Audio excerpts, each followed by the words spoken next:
Hi ಸ್ನೇಹಿತರೆ, ಇವತ್ತು 5ನೇ ತರಗತಿಯ ಪದ್ಯಭಾಗ 1 ಗಿಡ ಮರ ಎಂಬ ಪದ್ಯದ ಪ್ರಶ್ನೆ ಮತ್ತು ಉತ್ತರಗಳನ್ನು ನೋಡೋಣ.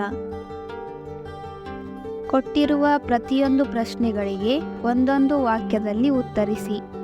ಪ್ರಶ್ನೆ 1, ಯಾರೇ ಏನೇ ಮಾಡಿದರೂ ಗಿಡ ಮರ ಏನು ಮಾಡುತ್ತವೆ? ಉತ್ತರ: ಯಾರೇ ಏನೇ ಮಾಡಿದರೂ ಗಿಡ ಮರ ದಿವ್ಯ ಮೌನವಾಗಿರುತ್ತವೆ. ಪ್ರಶ್ನೆ 2, ಕಡಲುಕ್ಕುವ ಚೇತನ ಎಲ್ಲಿ ಕಾಣಬರುತ್ತದೆ? ಉತ್ತರ: ರೆಂಬೆ ಕೊಂಬೆಗಳ ಚಿಗುರುವಲ್ಲಿ ಕಡಲುಕ್ಕುವ ಚೇತನವು ಕಾಣಬರುತ್ತದೆ. ಪ್ರಶ್ನೆ 3, ಅದು ಇದು ಎಣಿಸದಿರುವುದು ಯಾವುದು?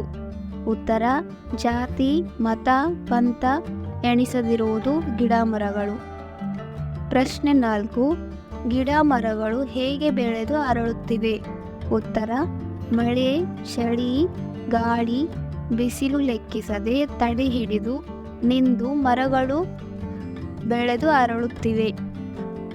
ಕೊಟ್ಟಿರುವ ಪ್ರತಿಯೊಂದು ಪ್ರಶ್ನೆಗಳಿಗೆ 2-3 ವಾಕ್ಯಗಳಲ್ಲಿ ಉತ್ತರಿಸಿ.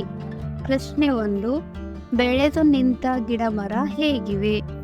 ಉತ್ತರ: ಬೆಳೆದು ನಿಂತ ಗಿಡ ಮರ ಕಪ್ಪು ಬಣ್ಣದ ಬೊಡ್ಡೆಗಳು, ಹಚ್ಚ ಹಸಿರು ಎಲೆಗಳು, ನಾನಾ ಬಣ್ಣದಿಂದ ಕೂಡಿದ ಹೂಗಳು, ಹೂಗಳಿಂದ ಅಲಂಕೃತವಾಗಿ ಗಿಡ ಮರಗಳು ಬೆಳೆದು ನಿಂತಿವೆ.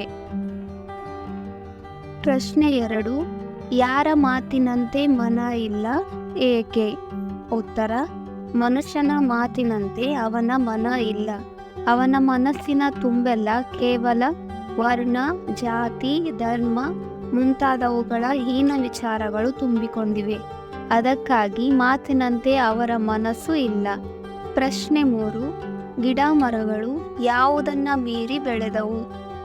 ಉತ್ತರ: ಮರ ಗಿಡಗಳು ಯಾವುದೇ ಭೇದ ಭಾವ ಇಲ್ಲದೆ ನಾವೆಲ್ಲರೂ ಒಂದೇ ಎಂಬ ಸಂದೇಶವನ್ನು ಸಾರಿ ಹೇಳುತ್ತವೆ. ಗಿಡ ಮರಗಳು ಜಾತಿ ಗೀತಿ, ಲಿಂಗ ಧರ್ಮ, ಉಚ್ಚ ನೀಚ, ಮೇಲು ಕೀಳು ಎಂಬ ಭಾವನೆಗಳನ್ನು ಮೀರಿ ಬೆಳೆದು ನಿಂತಿವೆ. ಬಿಟ್ಟ ಸ್ಥಳವನ್ನು ಪದ್ಯದಿಂದ ಆರಿಸಿದ ಸೂಕ್ತ ಪದಗಳಿಂದ ತುಂಬಿರಿ. ಎಂಥ ಸೊಗಸು ಏನು ಕಂಪು, ಬೆಳೆದು ನಿಂತ ಗಿಡ ಮರ, ರೆಂಬೆ ಕೊಂಬೆ ಚಿಗುರುವಲ್ಲಿ ಕಡಲುಕ್ಕುವ ಚೇತನ, ಮನುಷ್ಯನಲ್ಲಿ ಮಾತು ಉಂಟು ಮಾತಿನಂತೆ ಇಲ್ಲ ಮನ, ಜಾತಿ ಗೀತಿ ಲಿಂಗ ಧರ್ಮ ಮೀರಿ ಬೆಳೆದ ಗಿಡ ಮರ. ಮಕ್ಕಳೇ, ಕೆಳಗೆ ನೀಡಿರುವ ಪದಗಳಲ್ಲಿ ಗಿಡ ಮರಗಳಿಗೆ ಮತ್ತು ಮಾನವನಿಗೆ ಸಂಬಂಧಪಟ್ಟಿರುವ ಪದಗಳನ್ನು ಪ್ರತ್ಯೇಕವಾಗಿ ಪಟ್ಟಿ ಮಾಡೋಣ ಬನ್ನಿ.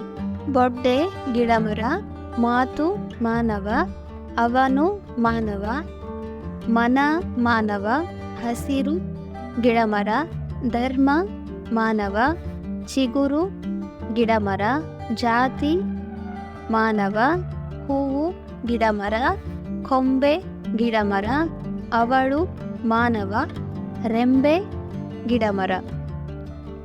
ಸ್ನೇಹಿತರೆ, ಇನ್ನಷ್ಟು ಪದ್ಯ ಮತ್ತು ಪಾಠಗಳ ಪ್ರಶ್ನೋತ್ತರಗಳು ಬೇಕಾಗಿದ್ದಲ್ಲಿ ಕಮೆಂಟ್ ಮೂಲಕ ತಿಳಿಸಿ.